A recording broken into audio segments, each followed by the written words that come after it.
Ini kalian pasti pernah dengar, Satyagraha. Satya itu kebenaran. Satyagraha itu berarti hidup demi kebenaran.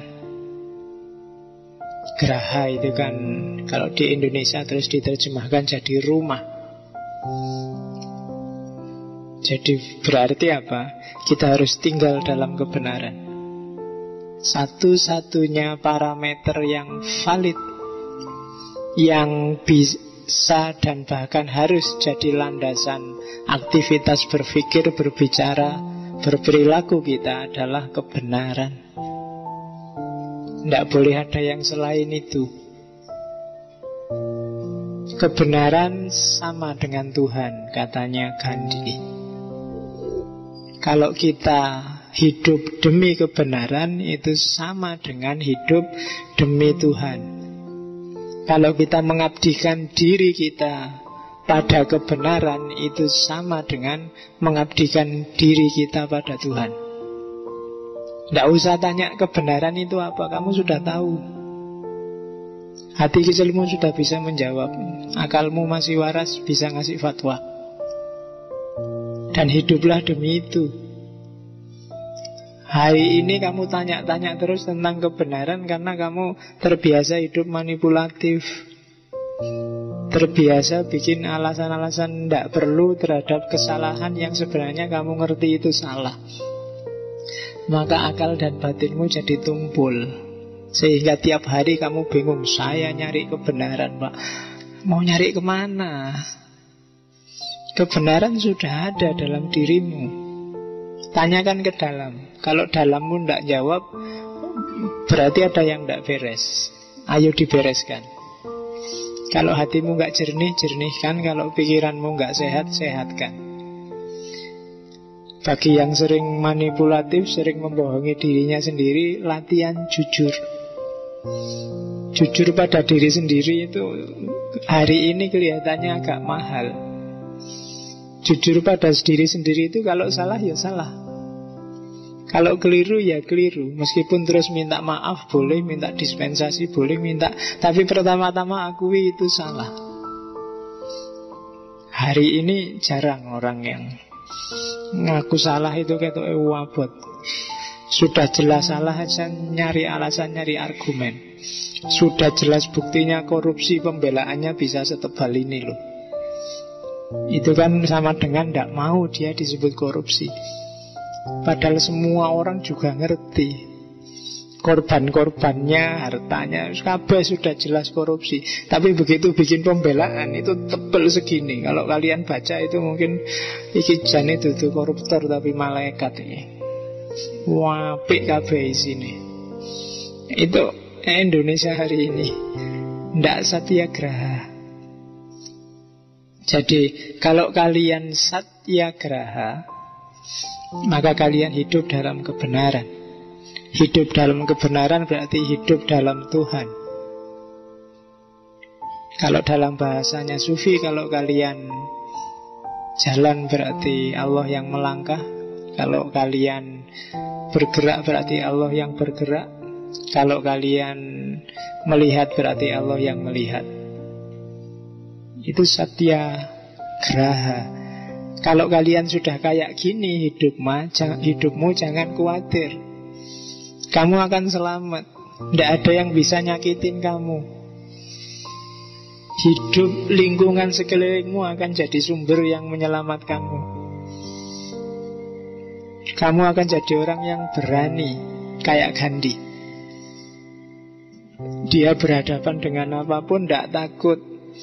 Meskipun masuk ke parlemen Belanda yang mewah, dia cuma pakai baju kayak orang ikhram itu, bawa tongkat, duduk-duduk, diketawain banyak orang, tidak masalah. Beberapa kali di penjara, nggak masalah. Nggak ada yang bisa bikin dia takut. Tuhan sendiri yang nolong dia, dan dia sangat yakin itu. Jadi kuat. Satyagraha. Jangan khawatir, jangan nunggu ditolong orang. Nggak usah capek-capek cari relasi. Kalau kita benar, yang lain akan mendukung kita semuanya. Satyagraha. Tapi kalau kalian ragu benar apa enggak, mungkin karena terkontaminasi macam-macam tadi, yang lain juga ragu. Maka prinsip pertama untuk bisa melahirkan seorang Gandhi, karena semakin banyak Gandhi, dunia semakin tentram nantinya. Hari ini sedang defisit. Hari ini rata-rata orang ngamukan semua. Sak kiai-kiai ini nesu kabeh. Coba kamu lihat TV itu, isinya ngamuk, nyalahkan kiri, nyalahkan kanan, semuanya. Enggak ada yang nyalahkan dirinya sendiri. Enggak ada yang begitu diwawancara, oh saya minta maaf ya, mungkin saya yang salah, ini kemarin saya terlalu banyak omong dan keliru. Mana ada menteri yang jelas keliru aja ya sih molak-malik kata-katanya. Enggak ada. Tidak ada yang satyagraha. Kita butuh banyak sekali politisi gaya Gandhi, yang diidolakan oleh Soekarno, yang diidolakan oleh Gus Dur.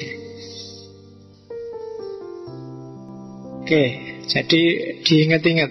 Ini prinsip tidak untuk politisi saja sebenarnya, semua orang harus satyagraha. Kenal kebenaran, terus hidup dalam kebenaran, memperjuangkan kebenaran, bahkan siap berkorban untuk kebenaran. Itulah satyagraha. Kayak katanya filosof bahwa kalau kebenaran, kalau Tuhan itu benar, maka kebenaran itu ya Tuhan itu sendiri. Jadi di antara cahaya Tuhan yang langsung tanpa perantara jatuh ke bumi, itu kebenaran. Kalau yang lewat kamu kan masih ada perantara jasad. Alam semesta masih lewat perantara benda. Tapi satu-satunya yang tanpa perantara itu kebenaran, yang oleh bahasa Jawa sering diganti istilahnya jadi kasunyatan. Ya nanti belajar di yang Jawa. Itu yang pertama, prinsip pertama. Dari satyagraha inilah nanti lahir prinsip besar yang sangat terkenal, yaitu ahimsa.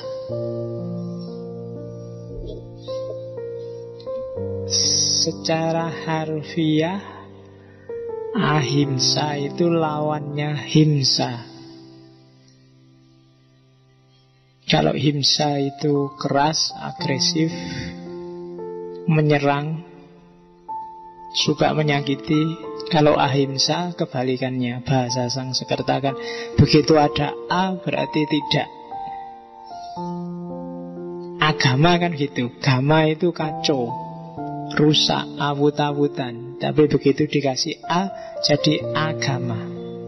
Berarti orang yang beragama harusnya hidupnya harmonis, ndak rusak, ndak kacau.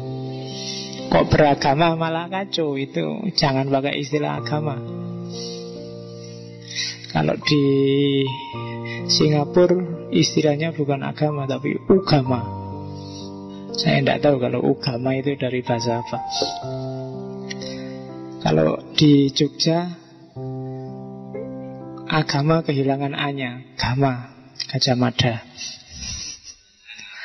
universitas itu.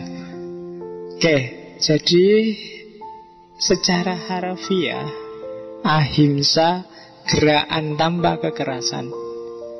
Ahimsa artinya tidak menyakiti, menolak keinginan untuk membunuh dan tidak membahayakan jiwa yang lain.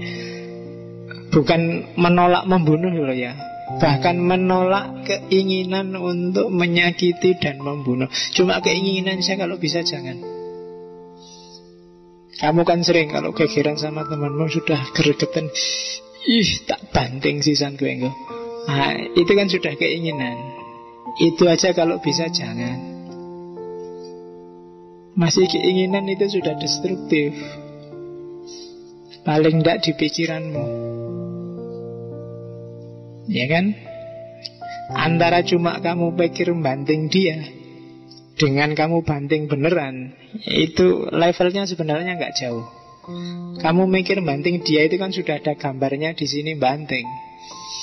Dengan kamu banting beneran kan kacak sidik, cuma dia tidak sakit. Ketika kamu banting beneran dia sakit.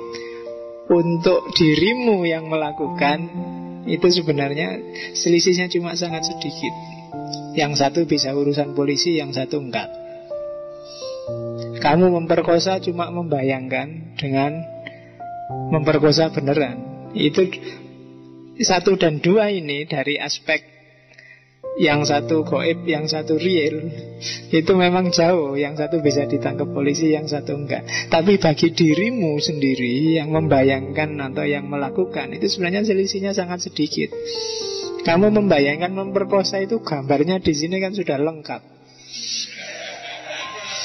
Ya kan, wis gambare mulai dicopot bajunya sampai gambar sampai lengkap.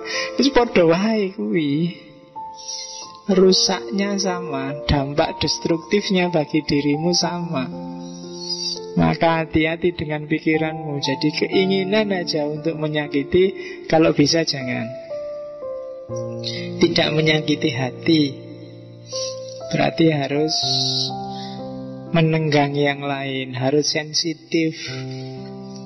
Terus tidak membenci apapun yang terjadi. Tidak boleh benci, termasuk pada yang jahat-jahat. Karena benci itu bukan dia yang defisit, tapi kamu. Orang yang kamu benci itu loh tidak ngerti apa-apa. Aku benci setengah mati padamu, kamu kan gak terasa apa-apa. Jadi yang sakit di sininya, yang sumpek gak bisa tidur, itu kan kamu yang benci.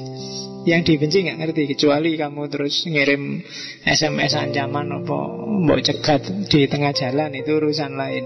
Tapi kebencian itu sendiri sudah merusak kamu yang punya rasa benci.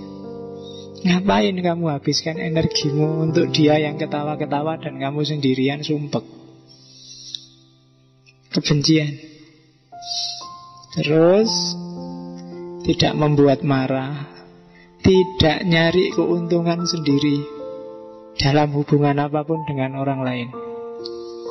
Dan yang terakhir, tidak memperalat serta mengorbankan orang lain. Itu konsep ahimsa.